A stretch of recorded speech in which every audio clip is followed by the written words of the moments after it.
Hi all, I have a very interesting game to show you today. Gregory Shahade, so he's a very well-known international master, a brilliant blitz player, and check out his YouTube channel. He's played many exciting blitz games, crushing tons of grandmasters in the last few years. So really fantastic player. He was up and coming in this game, and he was playing 19 years old, playing a Simul against Garry Kasparov, and he played I think a very intelligent choice against Kasparov, trying to use an anti-Sicilian system. He kicked off with e4, Kasparov with the black pieces played c5, and Gregory played c3, so the Alpines variation, so avoiding Kasparov's vast knowledge of the Sicilian Najdorf. So if anyone's going to be annoyed by anti-Sicilians, it's probably going to be Kasparov. A lot of players are probably, sensibly going to try and avoid the vast knowledge and insight Kasparov has in this in the main lines of the Sicilian. So we have d5 from Kasparov, ed, queen takes d5, d4, knight c6, and this is all pretty standard so far. This is a recipe against the Alpine, this early d5, as we've seen in the Judith Polgar game recently on the channel. So far, very interesting. Bishop g4, bishop e2, and it's here in the Polgar game we have c takes d4. I believe this is considered more the main line to take this opportunity to give white the IQP. If knight takes d4, you can see queen takes g2 is possible, hitting the rook. So the knight can't actually technically take on d4. I point this out here because if we delay c takes d4, then if white castles, potentially there is a chance for white to recapture with a piece. So it's interesting, Kasparov in this particular game didn't play c takes. So for example, many games have followed with this queen a5, and this situation, for example. And even there's been an exciting move d5, which has been tried in about 30 games at ChessBase Livebook, in the ChessBase database. So yeah, this is a very well trodden line. C takes d4 immediately, give white the isolated queen's pawn at this opportunity. But Kasparov plays knight f6, and we have white castling e6. Here, if c takes, it is actually possible, it seems, for white to play knight takes d4 here, by the way. This is too dangerous for black to accept a gambit. For example, like this, white's got a big lead in development, and the black king hasn't castled yet. So, for example, like this, it's very dangerous for black. So, yeah, knight c7 is going to happen. It's end of game. So black has to tread carefully, and Kasparov plays e6 here, h3, bishop h5, bishop e3, and this is a very good move, it seems. White now has the big option of not having structural damage, and in fact, if we look from an endgame perspective here, well, Kasparov now played c takes d4 because there is a threat potentially of d takes if bishop e7. So c takes d4, but white is not obliged to have the isolated queen's pawn, and I think this is a fantastic choice by Gregory Shahade here, Shahade.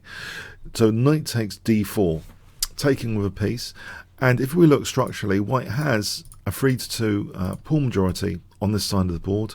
Of course, black has the majority on this side of the board, but quite often Sicilian defense players with white do like the queenside pawn majority, and simplification would be a good thing to try and tap into that.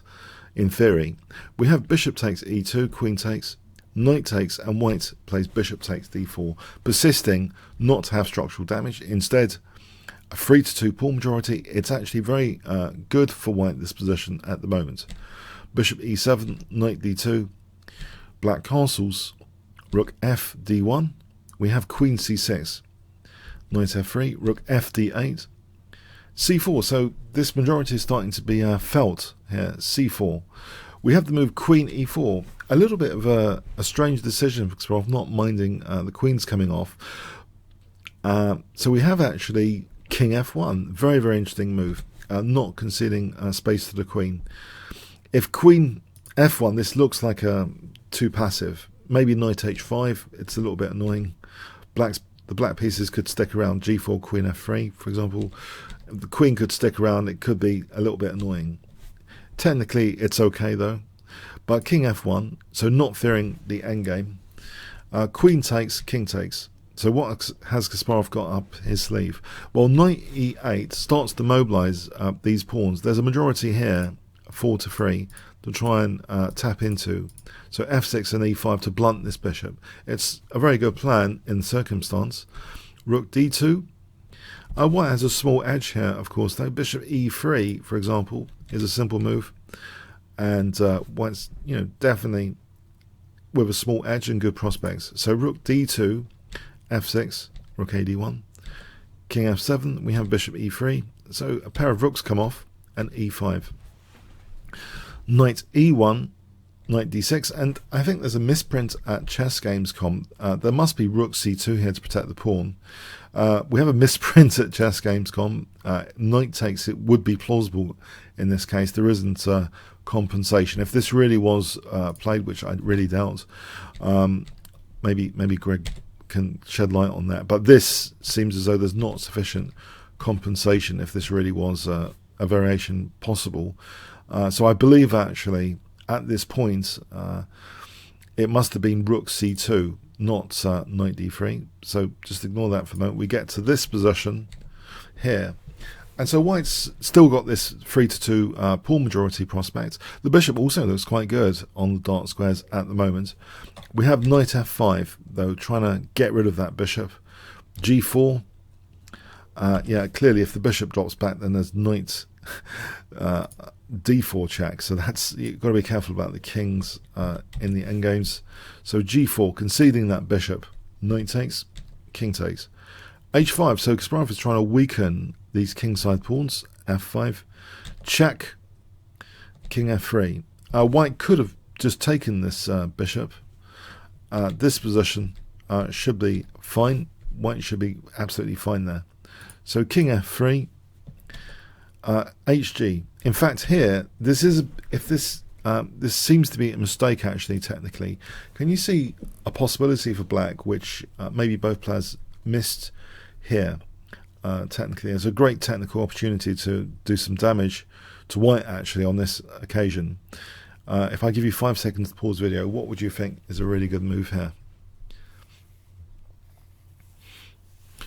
Okay, there's a very, it seems an important forcing move, E4, because after King takes, check. Now if King F3, then there's Rook E3 check, picking up the knight. And if King D5, this position, black can play F5 check, really damaging the pawns here. And if we get this kind of simplification with Rook takes C4, discovered check, the king comes to protect, but there's Bishop E3 check, we get basically this landing, this ending by force, where the black bishop is much better and the king's going to be destroying the pawns over here. This is just much better for black. So yeah, that was an opportunity, it seems, missed, this technical opportunity, E4 check. So HG, I mean, it was a simultaneous display though. Kasparov maybe not finding all the greatest resources every time, of course. E takes. So here, again, E4 check is very good in this position. Still, the same sort of tricks, or here, the same sort of tricks. Yeah, it's the same. So E takes F4 though. Knight takes. We have Rook E8, Knight D5, Bishop D6, Rook D2, Bishop E5. It looks as though maybe Kasparov's bishop is quite dangerous here. It looks quite nice central. Bishop B3, Rook H8. The other concern here is this H file looks technically as if, hang on, is the king a little bit unsafe? We have Knight C7, King E7, Knight B5, check, King E4, King E6, and now Knight takes A7. There's another major tactical opportunity here for black, which would put white away. I wonder if you can guess what black could do in this position. Yeah, King safety has all of a sudden become more important, it seems, than the 3 to now 1 pawn majority, because black in this position played a move which didn't really tap into the major downsides of white's position. namely the king safety. If I give you 5 seconds, what would you play here with black? 100 points. Okay, the king hasn't got too many escape squares, and in fact g6 would be very dangerous. For example, here f5 check, and now this just loses that rook after the king moves back. King takes the rook. So yes, that was a really this is a really impossible to do anything about move, it seems. f5 check, but rook g3. So maybe Kasparov had quite a number of other games going on at the time. Knight c6. We have rook takes g4 check, rook g3 check, rook h3. Knight takes e5, king takes check, king e4, king g2. Here, it's very interesting. The king placement is quite, I think, very important to try and influence the optimal king placement for both one's own king and the opponent's king. It turns out here, at this point, instead of king g2, it turns out rook d6 might be the way to do it. Not rook b5, but rook d6. And it reserves the right of tampering with the black king with rook e6. So, for example, b5, taking this position. There's rook e6 critically here.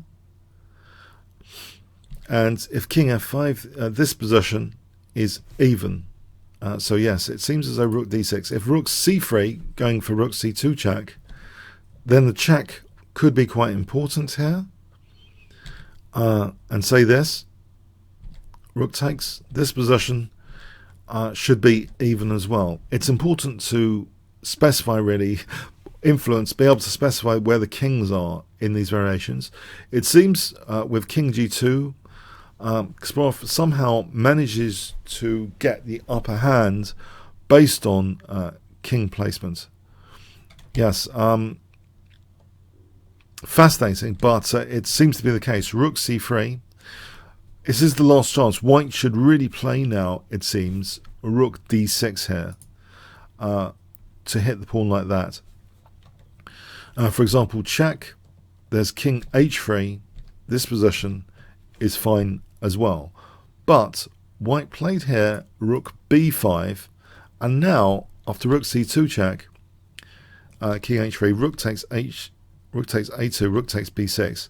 The problem is black somehow is well, with the f5 square not occupied, this is actually really dangerous for these pawns now are mobile with tempo gaining checks, and the king is again in severe trouble here. We have rook d6. It's fascinating, but you would think, there's a difference between the theory often, I guess, of having the pawn majority, but king safety factoring in, unfortunately, for white here after g5. Two connected passed pawns with tempo gaining checks now give black the upper hand. So b4, rook a4, rook b6, king f3 with the opposition against the king. There's mating nets arising. So we have c5, rook a7, literally threatening to checkmate in 2 after check, and then taking the rook if rook h6. So king h2, but g4, and these pawns are just being accelerated by these checks, and the game ended here. Greg Shahade had to resign after, if for example rook g6, king f2 again sets up a mating net, and here the pawns just accelerate to be winning, absolutely winning. For example, this would be the end of white. But overall, I thought that was a great choice of opening by Gregory, and he showed obviously great talent, and later came a very strong international master. So, but that was a great opportunity to play the legend Garry Kasparov. Not many of us have that opportunity, so fantastic to have that on record. And it was a really good fight, way in this game. So I thought it was an interesting game from a theoretical perspective, in that Kasparov actually delayed installing the isolated queen's pawn, maybe fearing some preparation, maybe of tempo gains on the queen. But as we saw in the Judith Polgar game recently, there seems to be nothing really to fear. So saddle white with the isolated queen's pawn, take the raf, because in this game it showed the major option available to white of capturing on d4 with a piece and trying to celebrate the queenside pawn majority. But it does need precision in these endgames to try and influence where the kings are in particular, and make sure the opponent's pawns are not running with tempo against your king, as this showed. So yes, a very interesting game, instructive mistakes from both sides. So I hope you got something from that. If you want to check out the free short and sweet course, it will recommend the line with the early, installing the IQP. So I thought this was an important, alternative and to see what could happen. So that free short and sweet course, Kingscrusher TV /free-anti-Sicilian. Okay, hope you check that out. Thanks very much.